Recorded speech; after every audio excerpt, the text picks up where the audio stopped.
ఈ దేశంలో 70% అనాథాశ్రమాలు క్రైస్తవ సంస్థలు ప్రారంభించినవే. 60% లెప్రసీ సేవా కేంద్రాలు కూడా క్రైస్తవులు నడుపుతున్నవే. చాలా ట్రైబల్ ఏరియాస్, గిరిజన ప్రాంతాల్లో ఇప్పటికీ మొదటి పాఠశాల, మొదటి ఆసుపత్రి క్రైస్తవ మిషనరీలు ప్రారంభించిందే.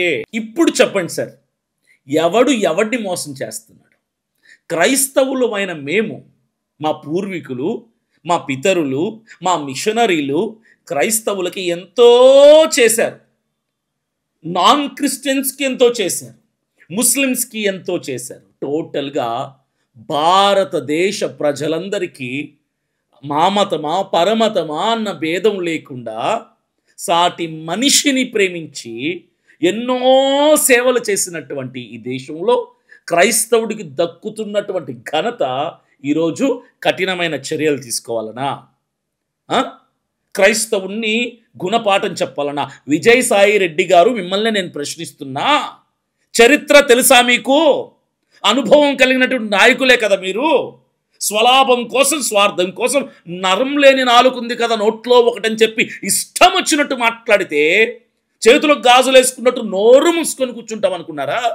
మాట్లాడేవాడు లేడనుకున్నారా క్రైస్తవుల పక్షముగా? నిలబెట్టేవాడు లేడనుకున్నారా క్రైస్తవుల పక్షముగా? మతాల మీద మాట్లాడడమే రాజకీయంగా అయిపోతుంది సార్. అసలు పౌరుల సమస్యలేంటి, పేదల సమస్యలేంటి, రైతన్నల సమస్యలేంటి, వ్యాపారవేత్తల సమస్యలేంటి, నిరుద్యోగుల సమస్యలేంటి, అసలు దేశంలో ఎన్ని సమస్యలు ఉన్నాయి, వాటి కోసం మాట్లాడి రాజకీయం చేయండి సార్. మతతత్వమైనటువంటి వ్యాఖ్యలు చేసి మత రాజకీయాలు చేసేటువంటి నాయకుడు కాదు. ఇండియన్ కాన్స్టిట్యూషన్ ఆర్టికల్ 25 ఏం చెప్తుంది మనకు? మీరు చెప్పండి.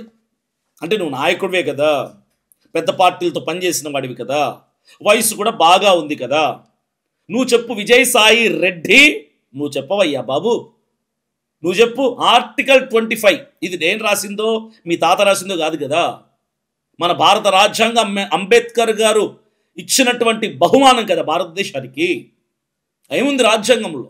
ఆర్టికల్ 25 ఏముంది?